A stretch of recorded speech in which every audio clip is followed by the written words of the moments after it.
Welcome, everyone. My name is Logan. I'll be your presenter today for the 5 questions you need to answer before you retire. Before we really jump in, I do just want to thank everyone for showing up. I know your time is the most valuable non-renewable resource you have, and I do want to respect that. I would expect this webinar to take anywhere from 30 to maybe 40 minutes, plus just however long it takes to answer your questions at the end. I'll make sure to stay on until at least noon, and then we'll see where that takes us. Let me go ahead and introduce our team and why you should care about what we have to say about retirement planning in the first place. So again, I'm Logan Whitlock. I've got a little bit over 8 years of experience. I'm a certified financial planner, and I've been working here at the law office of Shale David since about 2014, with the exception of a 1-year break where I was deployed to Afghanistan as a military intelligence officer. Most of what I do is focused on retirement planning. And in case you couldn't tell from the slide, Linus Whitlock, our Director of Financial Services, also my dad. This is a second career for him. So his first career was in CSI as a trace evidence examiner. And he takes that same level of attention to detail and applies that to financial planning. He and Cheryl have been working together since about 2004. Speaking of Cheryl, she's our partner on the law side and also an owner in the business. Cheryl originally partnered with Wisdom Wealthcare back in 2004 when she saw how devastating bad advice can be. The tech crash caused a lot of her clients to lose almost everything they had, and she saw how devastating that could be. And so she wanted to bring in a team that could give good advice to her clients. Right now, she's focusing on providing our clients with an estate plan and protecting what matters the most to them. David, he's our client services coordinator and also the one that's going to help schedule any meetings and just our chief problem solver. Whenever there's an issue, he's the one that's going to be our go-to guy. He's also going to be the one in the chat answering any questions you have during the webinar. Speaking of questions, when you think of a question, go ahead and click the Q&A button at the bottom of the screen and just type it in. If it's something David can answer really quick, he will.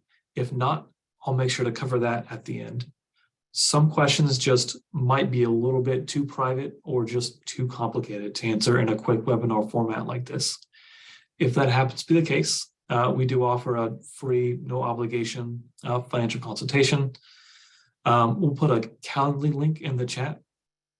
All you need to do is click on that link and then schedule the date and time that works best for you. So I'll go ahead and put that in case you need to do that. Or you could just shoot us an email or give us a call at the number at the bottom of the screen. So we'll start with why we do what we do.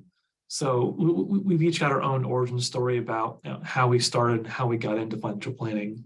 But it really all boils down to, we want to make sure all of our clients have peace of mind about their financial future and they know they're going to be okay no matter what.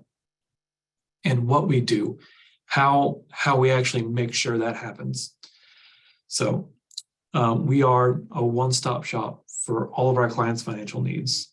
So under the same roof, we can do a retirement income plan to make sure you never run out of money while meeting all your needs. We can manage your investments to make sure you have the best possible return for whatever given level of risk you're willing to take. Also, in the same building, under the same roof, we can help you make a tax plan. We have a CPA we partner with who can make sure you get to keep as much of your money as possible, because it's not just what you make, it's what you get to keep that matters.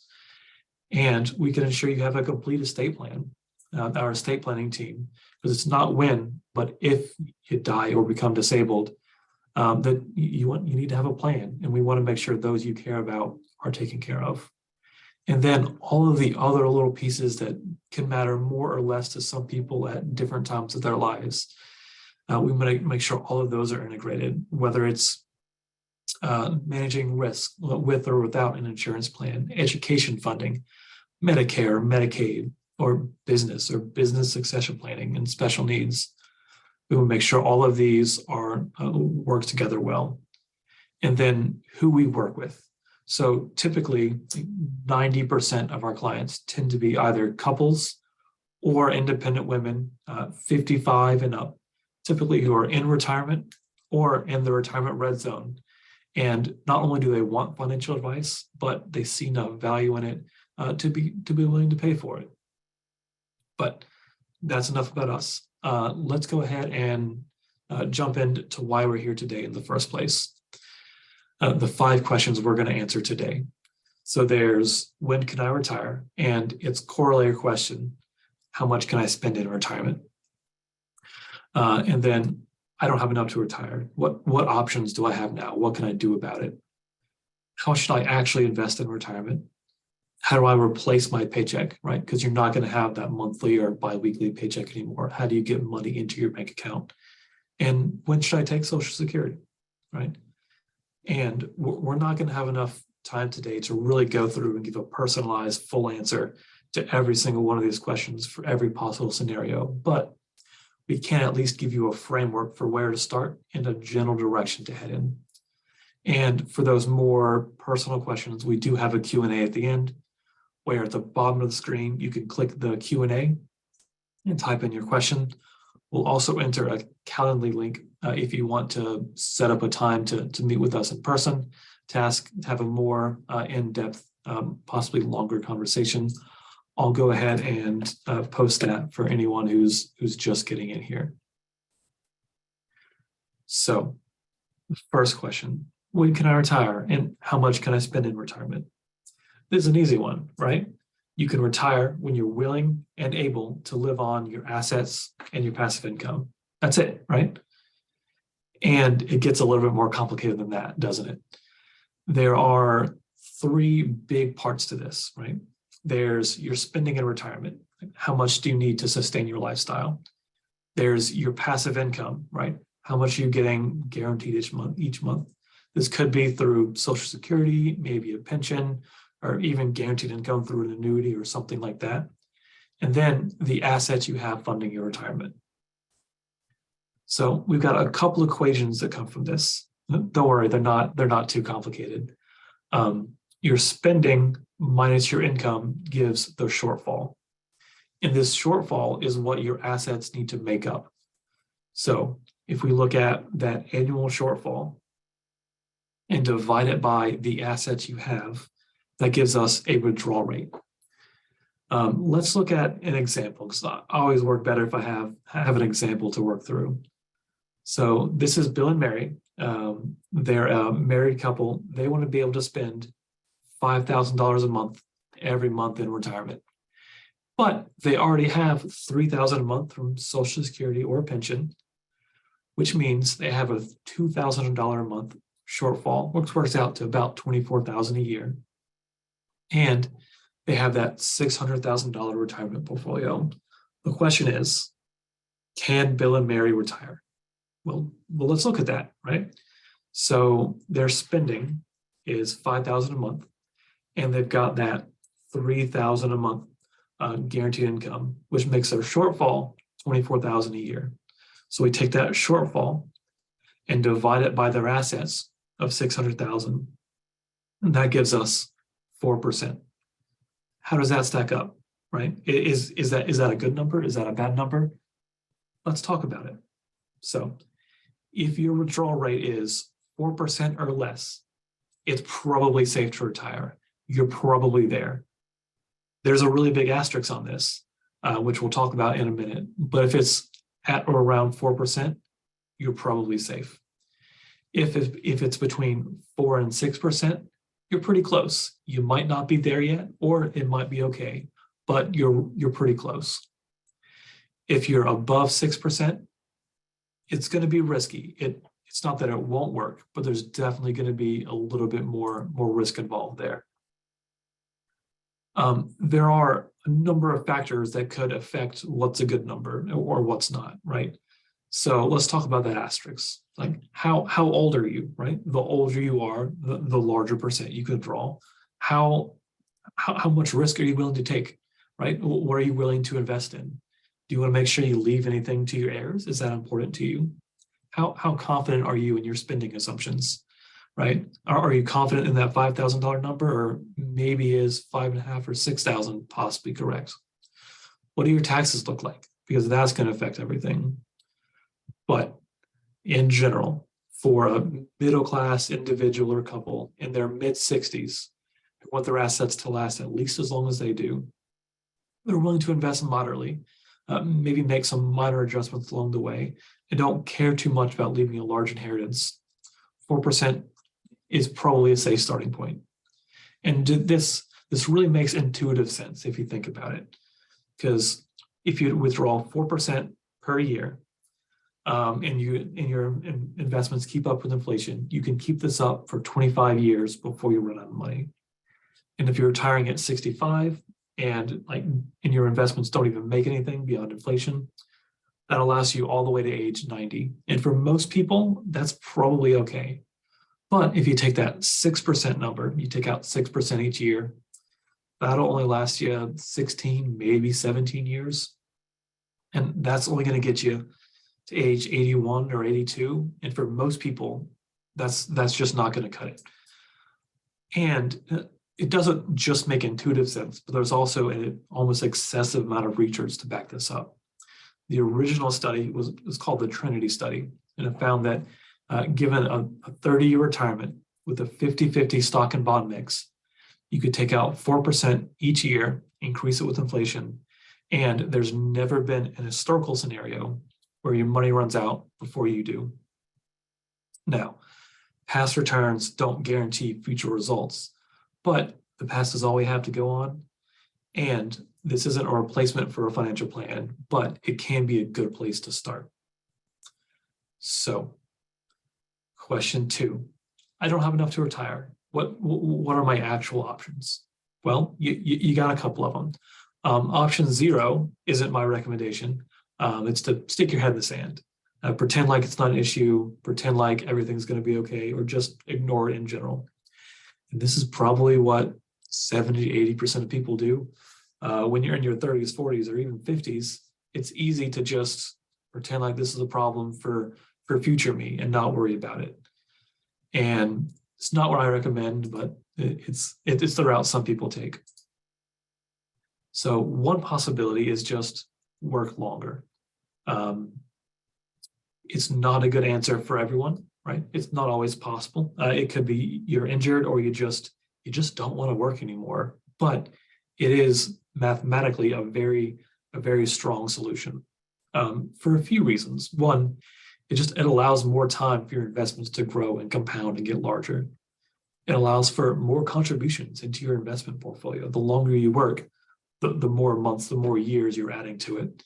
And you have a shorter retirement to fund. So each year you keep working is a year less of your retirement that you have to fund. And your income's probably going to get larger. The more years you're adding into Social Security, the more years you're adding to your pension, the larger they're going to be. And in general, as long as the people are working, they're pushing back, taking their Social Security for later and later, allowing it to compound even more. But again, the drawbacks are fairly obvious. It's not always possible for everyone. So what else can you do? Another option is you can just spend less or save more. These two really do go hand in hand. If you're earning the same amount and spending less, then almost by definition, you are saving more. It's, again, the drawbacks are pretty obvious. You may not be able to do all the things you wanted to do. You may have to downsize or become a one-car family, or not vacation as much. But the mathematical effects are quite severe for a couple of big reasons. One, you're saving more, but two, and this is a bigger one, the closer and closer to retirement you get, your shortfall gets significantly larger. Let's look at that. So the Bill and Mary example, right? They wanted to spend $5,000 a month, but they're willing to spend $4,000 if they have to, right? So they still got that same $3,000 a month of income from Social Security and pension. But what this means is their shortfall is half as large. It's 50% as large. So instead of $2,000 a month, it's only $1,000 a month of shortfall, which means in this scenario, even if their retirement portfolio is half as large, is only 300,000 instead of 600,000, they're still able to take out the same percentage each year, that 4% each year, even though they're only spending 20% as much. So if, so like I said, even if they have half as much of their retirement portfolio, their income only drops by 20% because of that income from Social Security and their pension. So that's a very powerful answer, but not always the one you want to use. So option 3 is to work part-time in retirement. And again, the drawbacks are obvious, but the mathematical effect is very similar to spending less during retirement. So in a hypothetical scenario, if Bill decides he wants to work part-time at Lowe's and earn about $1,000 a month, the math works about the same, but they get to spend what they want. So let's say they've got $3,000 a month from Social Security.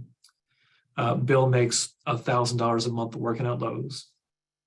And then they can pull $1,000 a month from their portfolio that's only $300,000, and they're able to spend what they want and keep that same withdrawal rate. But Bill may have to continue working for quite some time in order to keep up that same expense. Option 4 is just be okay with more risk or more flexibility. So it's possible to start your retirement with a 5 or even 6% withdrawal rate, so long as you know there's some risk in that, right? There's a risk of that partway through your retirement or even early on, there's a market correction, and you might have to severely reduce what you're drawing from your portfolio. And if you're okay with that, and if you're okay with the flexibility of later on, I may have to stop or draw less, that's okay, as long as you're aware of what you're getting into. The 5th option, and probably the first one I would go to, even though it is 5 on this list, is just make sure you have a good plan. Because if you don't have a good plan, you don't really even know what the actual numbers for your options really are. So making sure you have a good plan for a Social Security claiming strategy, making sure your investments are optimized to give you the best possible return you can for whatever given level of risk you're willing to take, making sure you have a good spending and tax plan so you know where your income's going to come from. Should it come from your IRA first, maybe your Roth account, or a non-qualified, like where should it come from?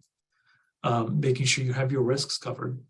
Is the risk of dying too early, living too long, long-term care, having a health event, making sure you have that, you're at least aware of it and have it covered. So this is the first one I would do. It doesn't always solve all your problems, but it can at least give you a direction to go in. So how should I actually invest in retirement, right? So today I'm not going to recommend the top 12 hot stocks or how to pick the best mutual fund that performed the best last quarter, but I am going to talk about our investment philosophy and how we make decisions based on our 3 core principles and 3 specific strategies that we get from those core principles.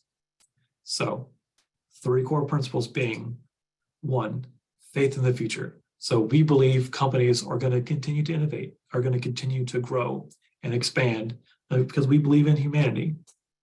And patience, because it's not going to happen in a straight line. There are going to be recessions, depressions, war, conflict, inflation.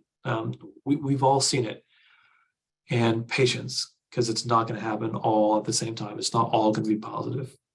So we need to have discipline, which is a 3rd principle, to not do anything silly in the meantime. And this means we're not going to let emotion, fear, or greed affect our investment strategy. Our investment strategy being, number 1, asset allocation. So we're not just going to have large US stocks, right? We're not just going to have like tech stocks. We're going to have a little bit of everything.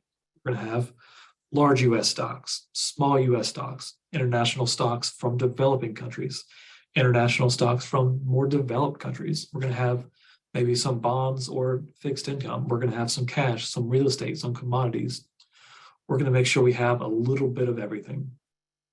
And diversification within each of those baskets. We're not just going to have one or two stocks.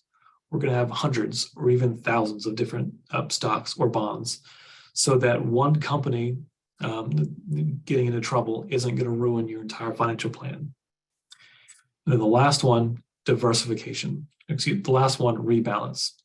So what's going to happen is over time, one asset class is just going to do better than another. We don't know which one, but one is going to do better than the other. So what we're going to do is we're going to sell the one that's high in order to buy the one that's relatively low. And what this does is it automatically sets in the sell high, buy low, bringing us back down to that level of risk we're willing to take.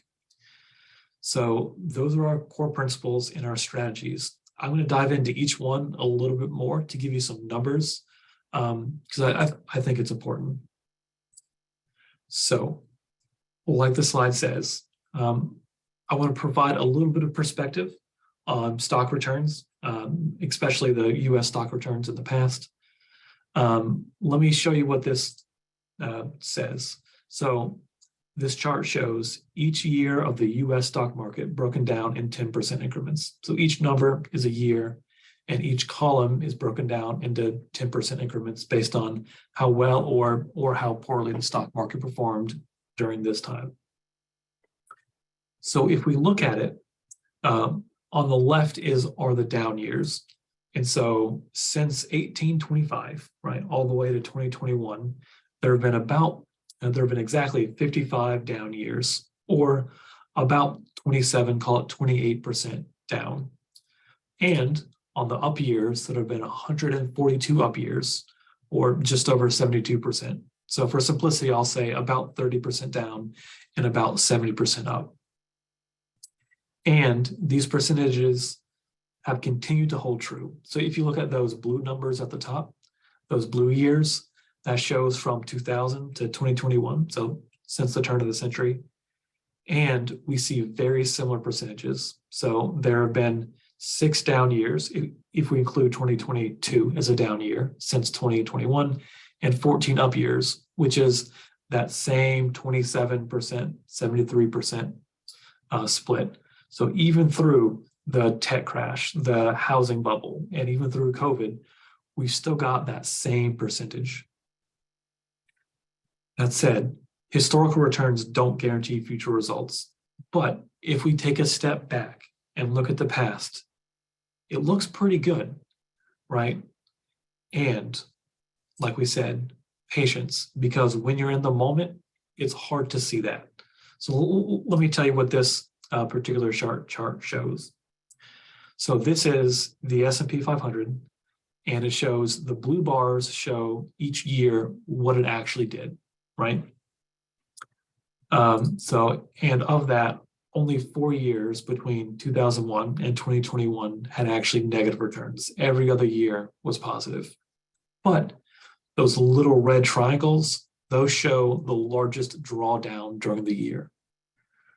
Let's look at 2020 as an example, the year COVID started, because I think it really shows very clearly how this effect works. So during 2020, the year COVID started, the stock market was up 18.4%. It may not have felt that way, but that was a really great year for the stock market.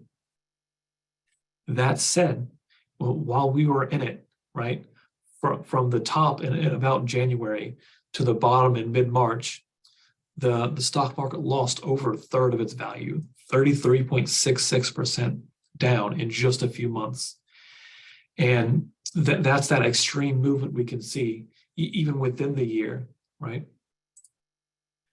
So, and if we look at these same 20-year, that same 20-year time period where only 4 had overall negative returns, half of those years, 10 of them, had dips that were greater than 10%. And half of those, so 5 years, had dips that were over a quarter, or over 25%, right? And so what we expect about every other year, there's going to be a 10% dip. And about every other one of those is going to be over a quarter down. And even when these dips happen, because it's not just going to be that your portfolio is down. It's going to be your portfolio is down and the news is telling you that everything is terrible. There's inflation. There's an international pandemic. There's something going wrong. Even when this is happening, we need to have discipline, right? And not let emotion affect our decisions. So what this is showing us is this information is a little bit older, but it's from 1998 all the way to 2018. It shows us the average return of the US stocks between that time period was about 7.2%. And the average bond fund return was about 4.6%. And during that time period, inflation was about 2.1%. Can anyone guess about how much the investors that were investing within those same funds, within that same 7.2% stock fund and 4.6% bond funds, do you know how much the average investor returned? It was 3.4%, right?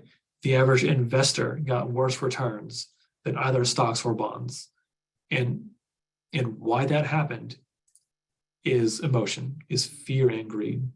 So on average, whenever the stock market was crashing, people were just hand and fist pulling money out of the stock market. There was too much volatility. They couldn't handle it. But then they get greedy when it starts going back up. They want more when the market is skyrocketing. And they're doing the exact opposite, right? Whenever it's high, they're buying. Whenever it's low, they're selling. This isn't everyone, but on average, this is how it happens. Investors don't have discipline, and they let that affect their investing decisions. So asset allocation, diversification, rebalance. We're going to make sure we have a mix of stocks and bonds and alternatives. And each of those asset classes are going to go up and down at different times for different reasons.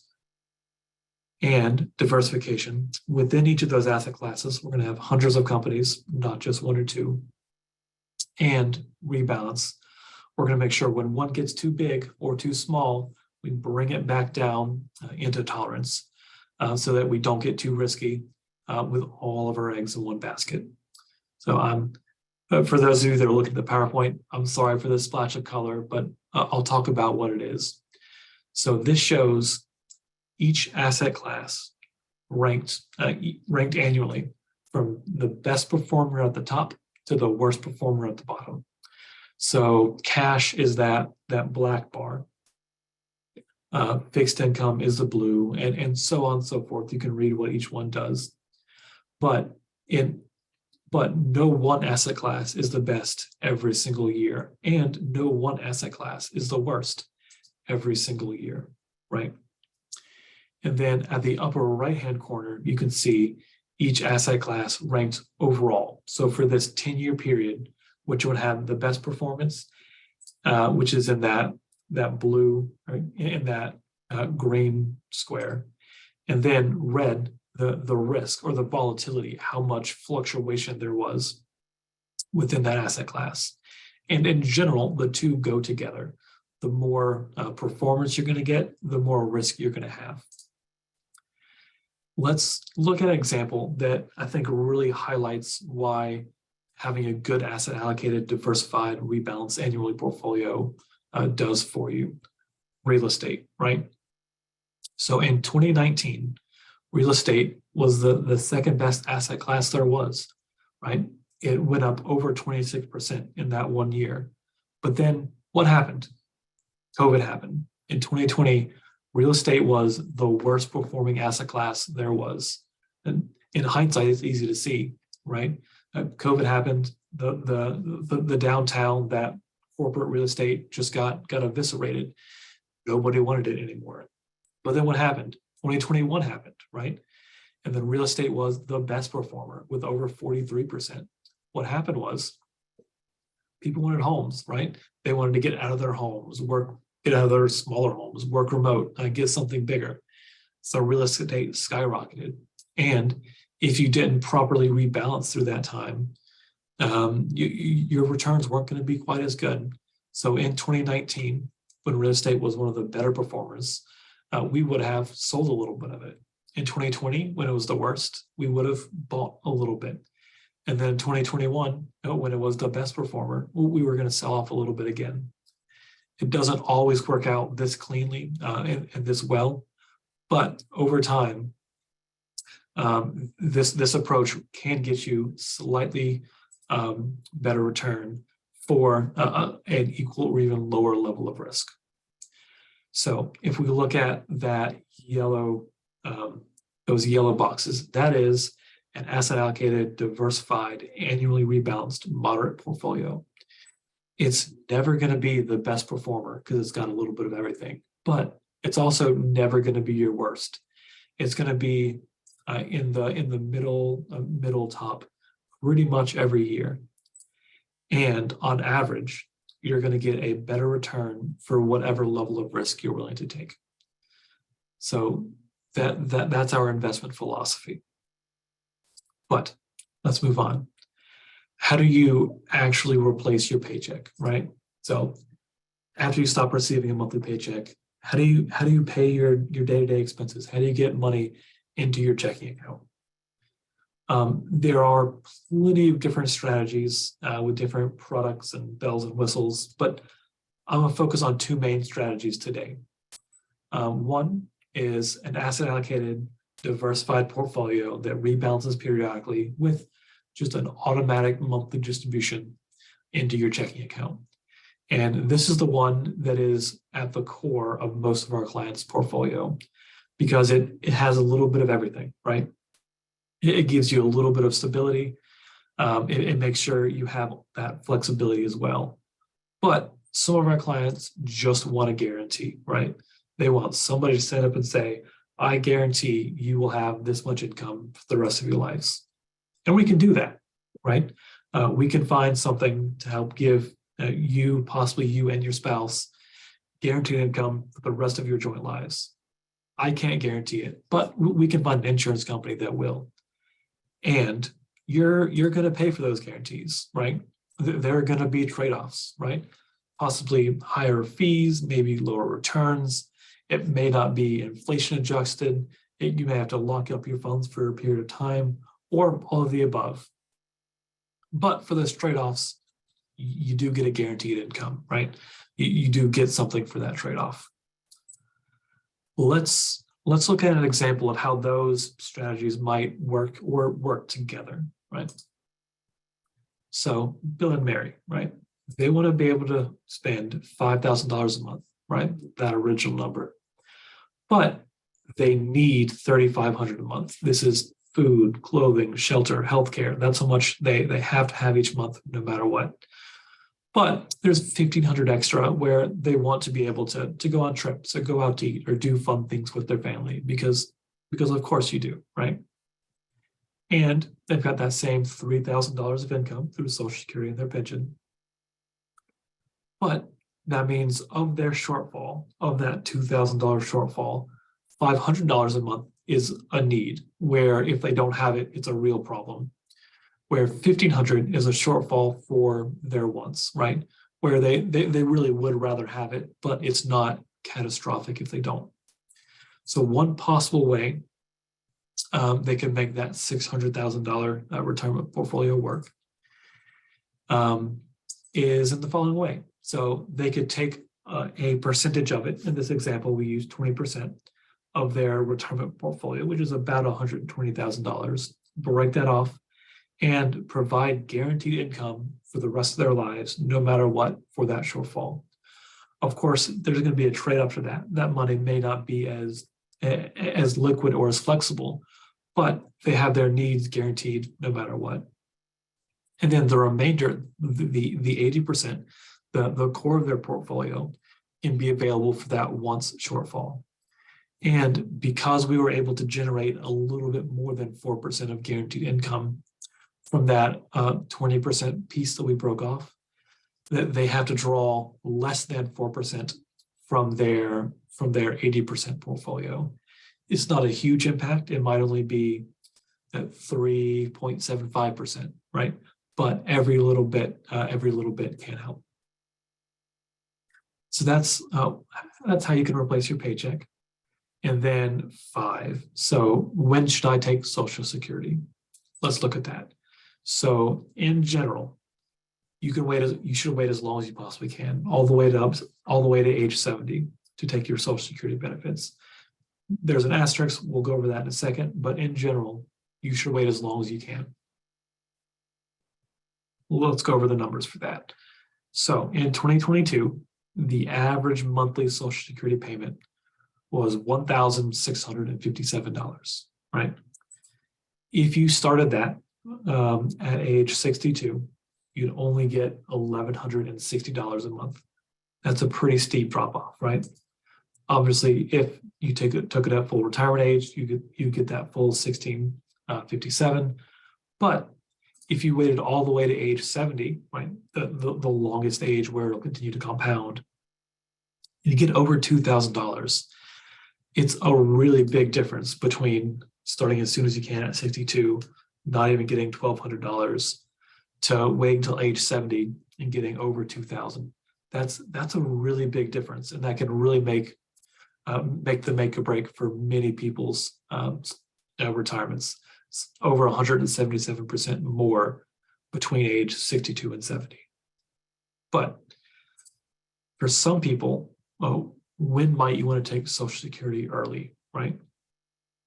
So one possible reason, and I think the most likely one, is you just need the income now, right? You're retired, you don't have assets to bridge the gap, you need the income now, so you have to take it. I get it, it's unfortunate, but sometimes you just have to. Another reason is if you have a shorter life expectancy, right?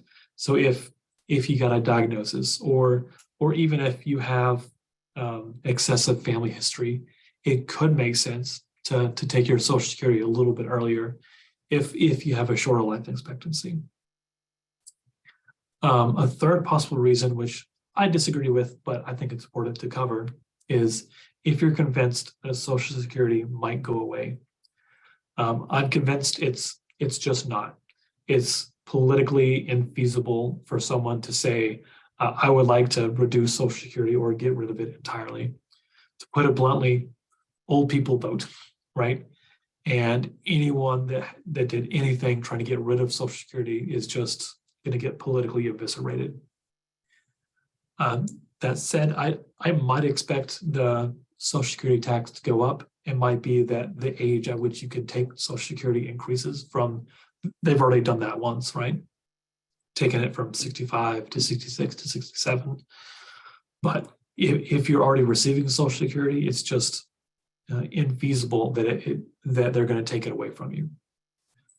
The fourth reason is if your Social Security is going to be smaller than your spouse's, it might make sense to take it early.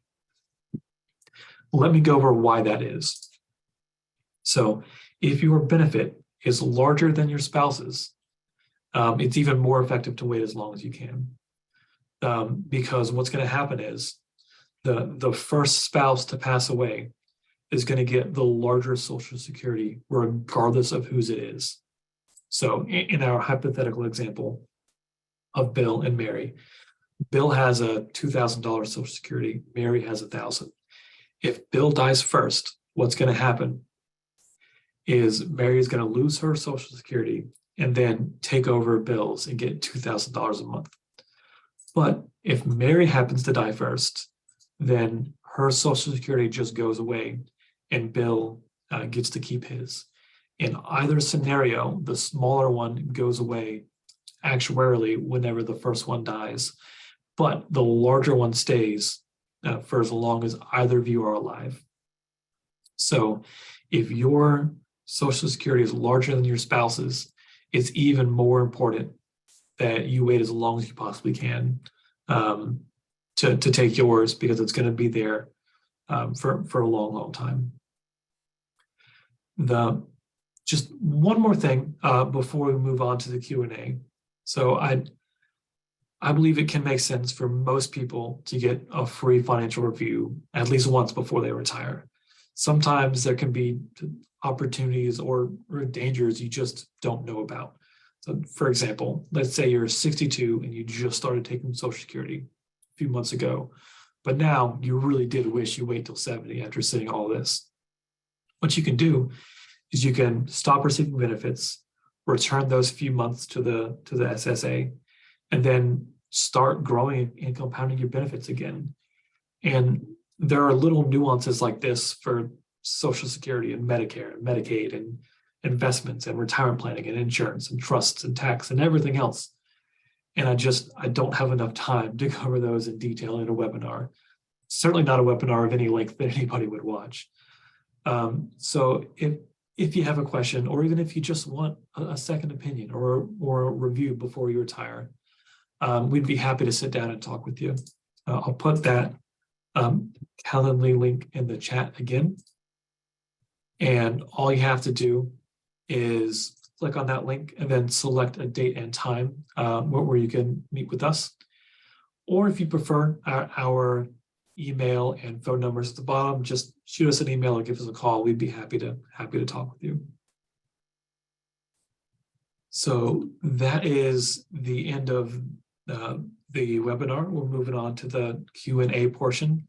I'm going to take a quick break, get a drink of water, and let everyone have time to enter in their questions, and then we'll go over them.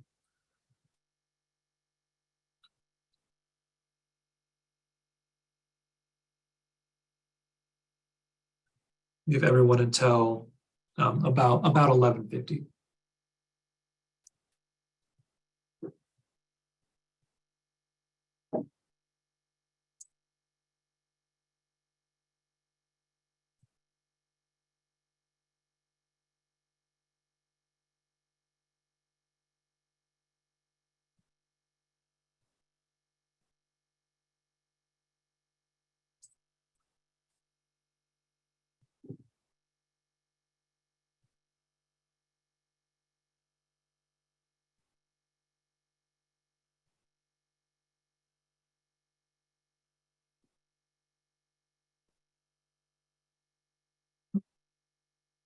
There we go. So question, I'm retiring. What should I do with my 401k? Well, the good news is you've got some options, right? So one option is you can just leave it where it's at. Many companies will let you leave your 401k there, and you can just leave it there and then take income directly from it. For most people, I don't think that makes a lot of sense. What you could also do is roll it out into an IRA. There's no tax effect, no significant tax impact that's going to be from that, and gives you more flexibility in the investments. Possibly could be lower fees and just more availability for what you can do with your with those retirement assets. Thank you.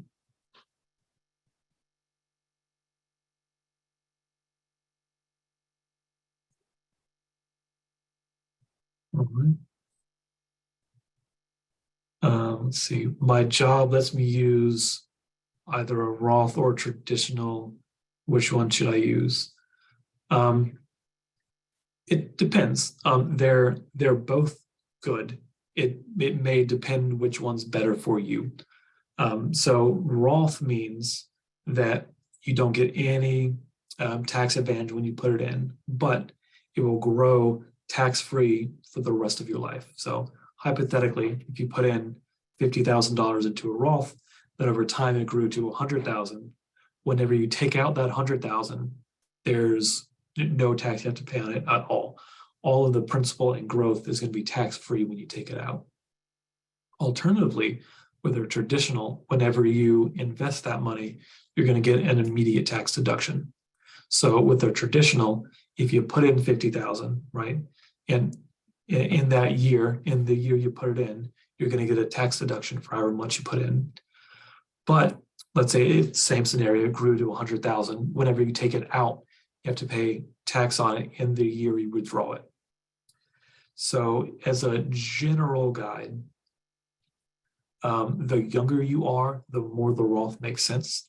And the less income you make, the more a Roth makes sense.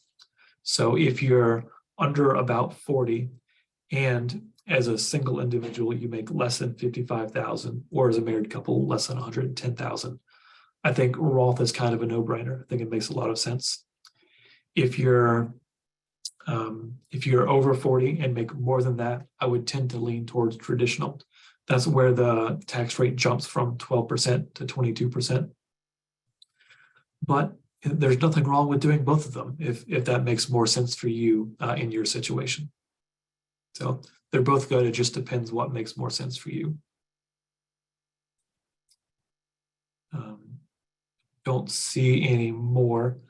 Here's one question that nobody ever asks, but I think is a good question to ask yourself.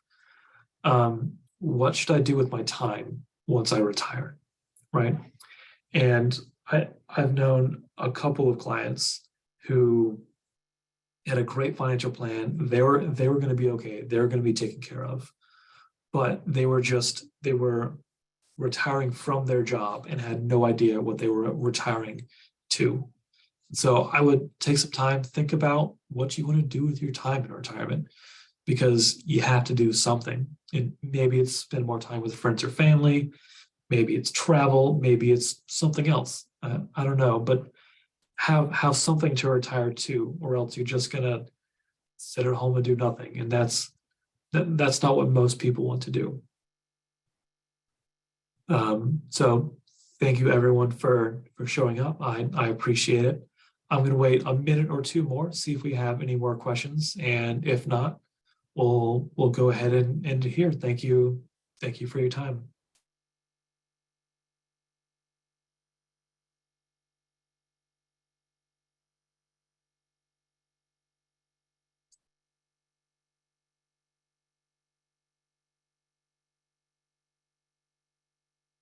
All right, I'm not seeing anything else. Thank you everyone for showing up. Hope to talk to you soon. Bye.